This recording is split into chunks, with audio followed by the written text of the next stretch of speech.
কিচেনে রুটি বানাতে গিয়ে হাঁপিয়ে উঠেছে নীতি। রুটি বেলতে গিয়ে রুটির সাথে এক প্রকার যুদ্ধ করছে সে। কপালের উপর থাকা বেবি হেয়ারগুলো হাতের উল্টোপাশ দিয়ে সরিয়ে শেষবার বল প্রয়োগ করে মেয়েটি বিশ্ব জয় করার মতো আনন্দে আত্মহারা হয়। কিন্তু আনন্দটুকু বেশিক্ষণ স্থায়ী হয় না। পাশে থাকা তনুজার বানানো রুটির দিকে নজর পড়তেই মুখটা থমথমে হয়। ঝুড়িতে রাখা তনুজার বানানো রুটির সাথে এই রুটি দেখে নীতির একটা কথাই মনে হচ্ছে, ঝুড়ির রুটিগুলো দারাজ থেকে কোনো ড্রেস অর্ডার করার সময়কার রূপ, আর আমার বানানোটা হলো হাতে পাওয়ার পর ড্রেসের আসল রূপ। নীতির ভাবনার চরকায় টান পড়ে তনুজার কথায়। তনুজা ঠোঁট টিপে হেসে মজার ছলে বলল, এ মা, এটা কোন দেশের ম্যাপ হয়েছে? দেখে তো বাংলাদেশের ম্যাপের মতোই লাগছে।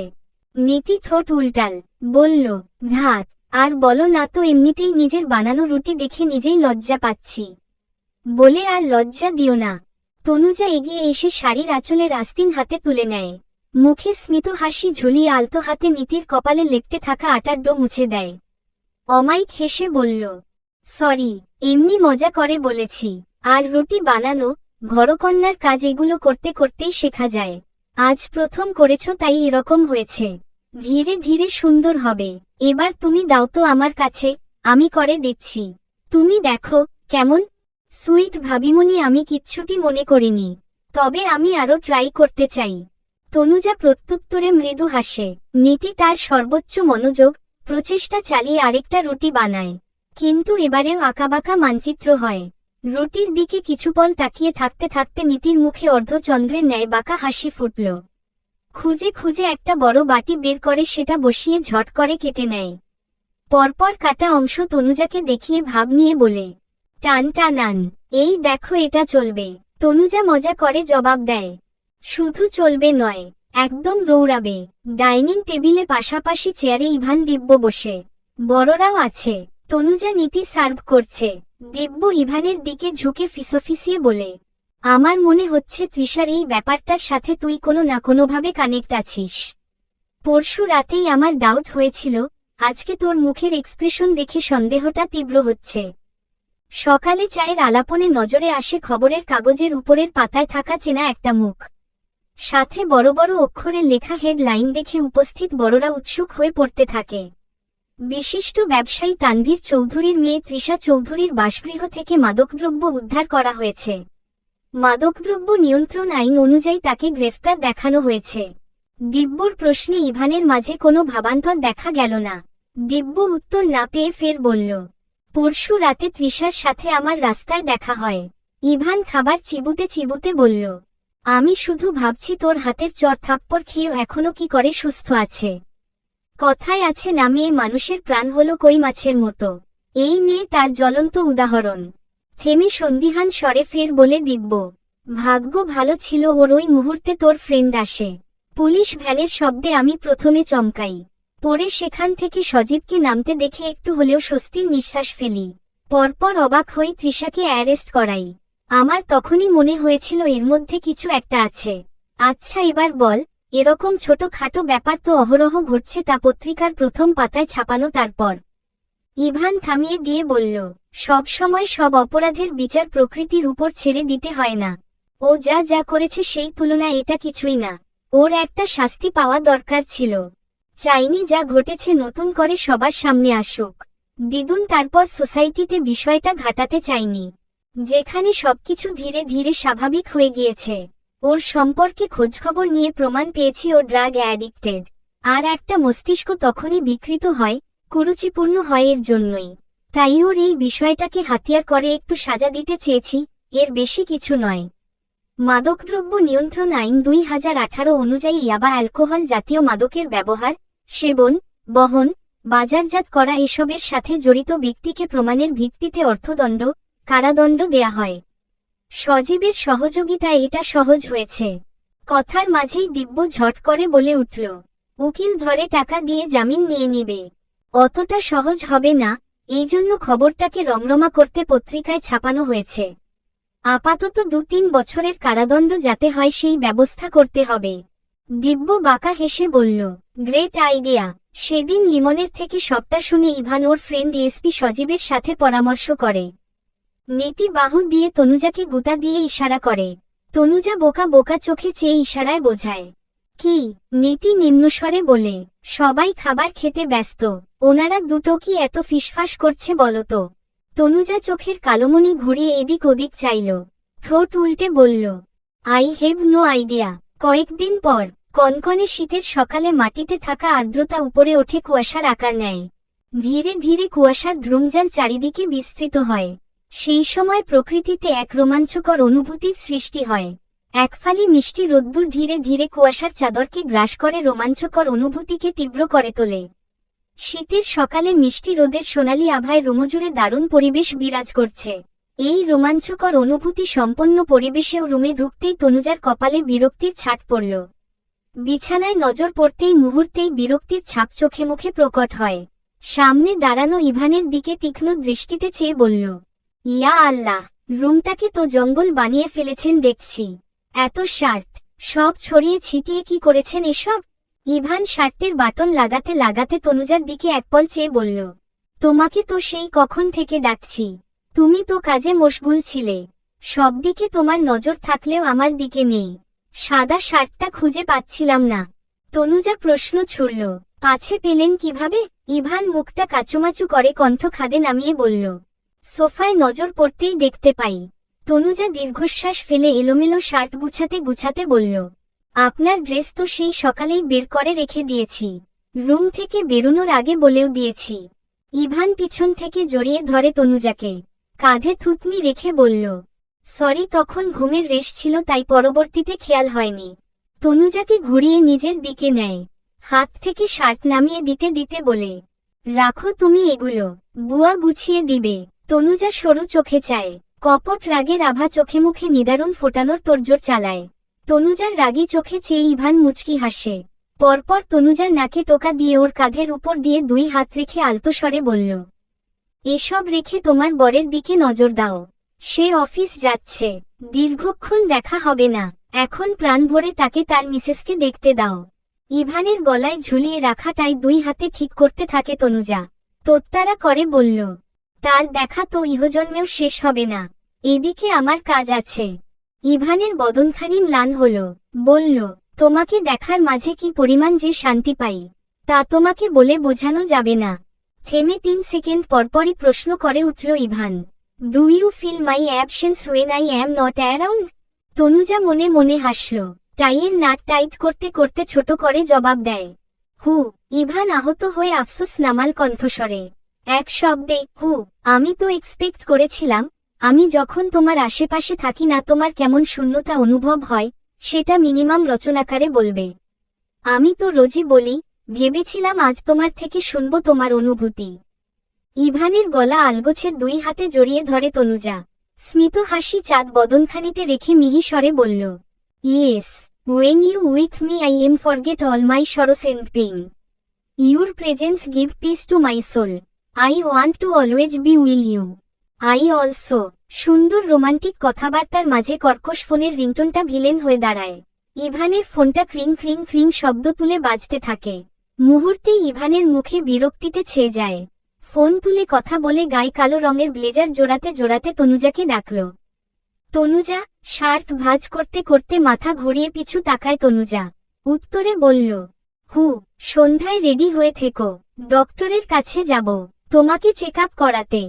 তনুজা আমতা আমতা করে বলল, এক্ষুনি এসবের দরকার ছিল না, আর এমনিতে আমার তেমন কোনো প্রবলেম নেই। ইভান কাটকাট গলায় বলল, দরকার আছে কি নেই আমি বুঝব, যা বলছি তাই করবে, নো মোর এক্সকিউজ। তনুজা বাধ্য মেয়ের মতো ঘাড় কাত করে ইশারায় হ্যাঁ সূচক উত্তর দেয়। ইভান প্রত্যুত্তরে স্মিত হাসে, পরপর ঠোঁট গোল করে ফ্লাইং কিস ছুড়ে। তনুজা কৃত্রিম চোখ পাকিয়ে চায়। ইভানের ঠোঁটের কোণের হাসি চওড়া হয়। বলল, বাই মিসেস। তনুজা বিনিময় মিষ্টি হাসি উপহার দেয়। মুখে বলল, বাই। নরম তুলতুলে কমফোর্টের উষ্ণতা ছেড়ে আইসি ভঙ্গিতে বিছানা থেকে নেমে দাঁড়ায় দিব্য। চোখ তুলে চাইতেন নজর পড়ে খানিকটা দূরত্বে নীতির দিকে। আলমারির সামনে দাঁড়িয়ে কিছু ঘুটুর ঘুটুর করছে নীতি। মুহূর্তেই বিরক্তিতে শব্দ কাটল দিব্য। পরপর ওয়াশরুমের দিকে পা বাড়ায়। বেসিনের আয়নার সামনে দাঁড়িয়ে হামি দিয়ে এক হাতে ব্রাশ আর পেপসোডেন্ট তুলে নেয়। ব্রাশে পেস্ট লাগাতে গিয়ে দিব্যর গা ঘিন ঘিন করে উঠল। পরপর মস্তিষ্ক সজাগ হতেই মেজাজ ট ল সেকেন্ডেই মস্তিষ্ক ঠাহর করে এটা একমাত্র নীতি ছাড়া কারোর কাজ না। রাগে দাঁত কটমট করে অজগরের মতো ফুসফুস নিঃশ্বাস ফেলে রুমে নীতির দিকে এগোয় দিব্য। আলমারির ড্রয়ার থেকে লাল রঙের বক্স হাতে নিয়ে গুনগুনিয়ে গান গাইতে গাইতে দো লাভজমে লিখ দি মায়নে অ্যাপনি প্রেম কাহানি, তু মেরা দিল কা রাজা বাঞ্জা মে তেরা দিল কা রানী। আলমারির পাল্লাটা বাম দিকে ধাক্কা দিয়ে সরিয়ে ওদিকে যাবে বলে স্থির করে নীতি। গানটা মুখেই রয়ে যায়, পাল্লাটা ঠেলে দিতেই আহ শব্দে চমকে ওঠে নীতি। সামনের মানবকে দেখে চোখ দুটো কপালে ওঠে, সাথে কণ্ঠনালী শুকিয়ে চৌচির হয়। এদিকে নীতিকে জিজ্ঞেস করবে বলে এদিকে আসছিল দিব্য, আর আচমকা আলমারির পাল্লা গিয়ে কপালে বাড়ি খায়। ব্যথায় কপাল কুঁচকে নেয় দিব্য। এক হাতে কপাল ডলতে ডলতে চাহনি আগুনের স্ফুলিঙ্গ বানিয়ে নীতির দিকে চায়। নীতি ভয়ে থরথরিয়ে কাঁপছে, উপরে নিজেকে শক্ত দেখাতে আপ্রাণ চেষ্টা করছে। ফাঁকা ঢোক গিলে গলাটা ভিজিয়ে নিয়ে তড়িৎ বেগে দিব্যর দিকে দুপা এগিয়ে কপালে হাত রাখতে রাখতে শুধালো, এই রে, তুমি এখানে? তোমার লাগেনি তো? দেখি দেখি, খুব বেশি লেগেছে কি? দিব্য এক ঝটকায় নীতির হাত সরিয়ে দেয়, কর্কশ গলায় বলল, কিপ ডিস্টেন্স। নীতি আড়ালে ভেঙচি কাটল। দিব্য হাতে থাকা ব্রাশ নীতির সামনে ধরে জিজ্ঞেস করল, ব্রাশের এই হাল হলো কি করে? ভেতরে ভয়ে ঠাসা নীতি উপরে শক্ত আবরণ ধারণ করার চেষ্টা করে যাচ্ছে। নিজেকে স্বাভাবিক রাখার চেষ্টা করে জড়ো গলায় বলল, আসলে বাইরে যাওয়ার খুব তাড়া ছিল। শাওয়ার নিয়ে এসে চুল চিরুনি করতে গিয়ে মনে হলো চিরুনিটা পরিষ্কার করা জরুরি। এদিকে চিরুনি পরিষ্কার করার জন্য হাতের কাছে পুরাতন ব্রাশ ট্রাশ কিচ্ছু পাচ্ছিলাম না। তা দিব্যর ধমকে নীতির মুখের কথা থেমে যায়। দিব্য রাগে ফুঁসতে ফুঁসতে বলল, তোর চিরুনি পরিষ্কার করার জন্য আমার ব্রাশটাই নষ্ট করতে হলো। নীতি ঘন ঘন চোখের পলক ফেলে বলল, আরে সামান্য একটা ব্রাশ নষ্ট করেছি তার জন্য তুমি এভাবে বলছো? যেখানে বাইরে বেরোলে হকার মামারা ডেকে ডেকে সেধে সেধে দিতে চাইবে, এই জোড়া 20 জোড়া 20। যাও, এই বাহিরে যাচ্ছি, তোমার একটার বিনিময়ে জোড়া ব্রাশ পাবে। দিব্য এক হাত কোমরে রাখল, অন্য হাতে কপাল চেপে ধরে রাগ কমানোর চেষ্টা করল। চিবিয়ে চিবিয়ে বলল, এটা তোর জোড়া 20 টাকা দামের ব্রাশ ছিল। নীতি কাঁধ ঝাঁকিয়ে বলল, কত আর হবে, 100 টাকার বেশি তো আর নয়। নীতি ডোন্ট কেয়ার ভাব নিয়ে দিব্যকে পাশ কাটিয়ে ড্রেসিং টেবিলের সামনে দাঁড়ালো। পরপর গলায় লোকেটসহ চিকন চেইনটা পরে নেয়। অতঃপর প্লাজোটা কিঞ্চিত উঁচুতে তুলে পায়ে পায়েল পড়তে থাকে।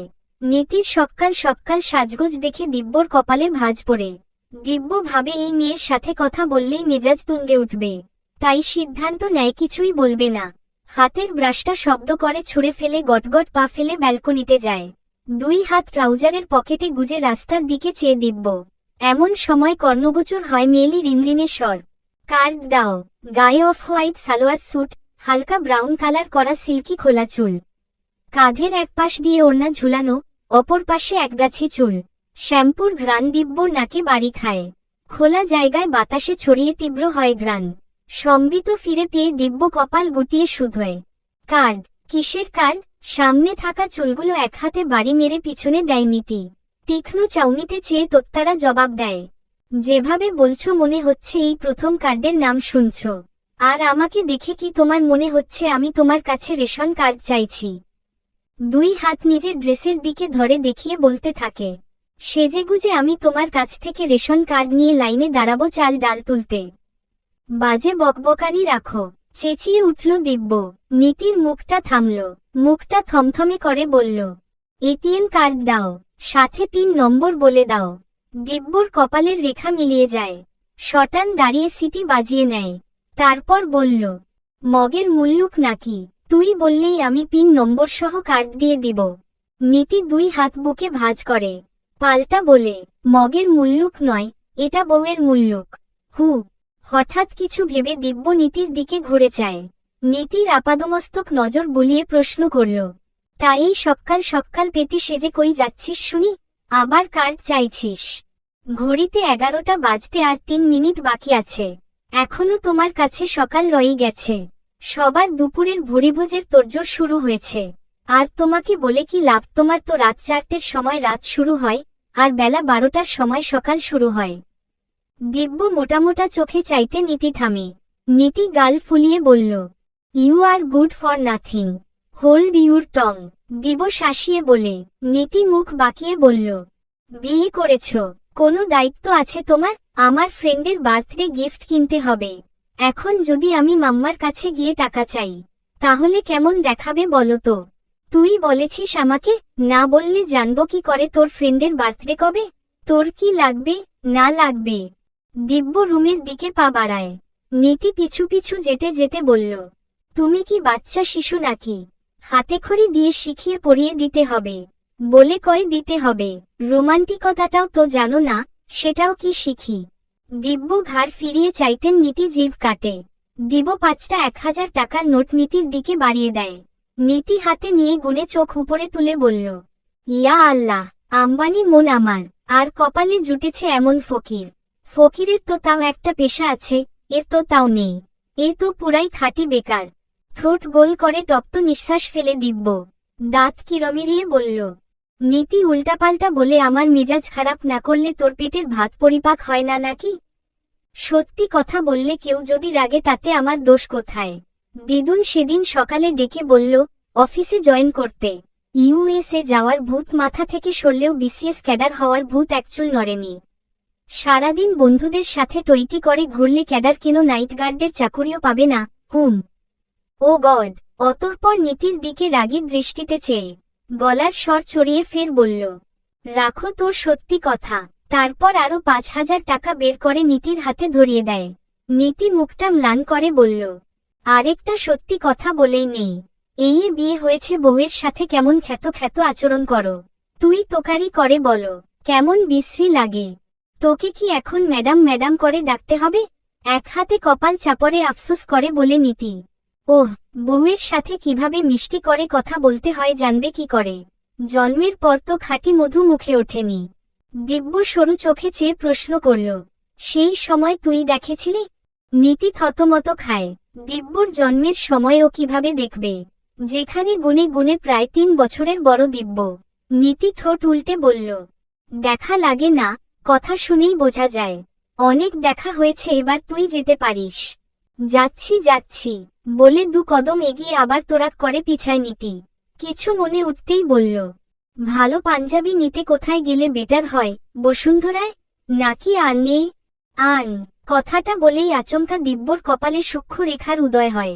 প্রশ্ন করল, পাঞ্জাবি দিয়ে তুই কি করবি? বললাম না ফ্রেন্ডের বার্থডে গিফট করব। অস্ফুটে বলে দিব্য, ছেলে ফ্রেন্ড?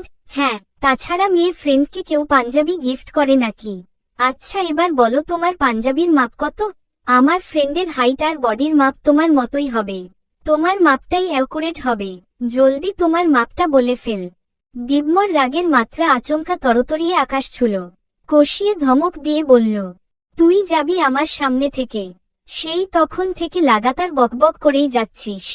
নীতি নির্বোধের মতন চাইল। কিছুপল পর অভিমানের সুরে বলল, আরে যাচ্ছি যাচ্ছি, তোমার সামনে থাকতে আমার বয়েই গিয়েছে। যেতে যেতে শুনিয়ে শুনিয়ে ফের বলল, না চাইতেন পেয়েছ তো, তাই আমার মূল্য বুঝতে পারছো না, ঠিকঠাক কদর করছো না। একটু খোঁজখবর নিয়ে দেখো, এখনো হয়তো কেউ আমাকে পাওয়ার জন্য 2 চোখ সাগর বানিয়ে গাল ভাসাচ্ছে। নীতির শেষের কথাটা দিব্যকে ভাবাতে থাকে।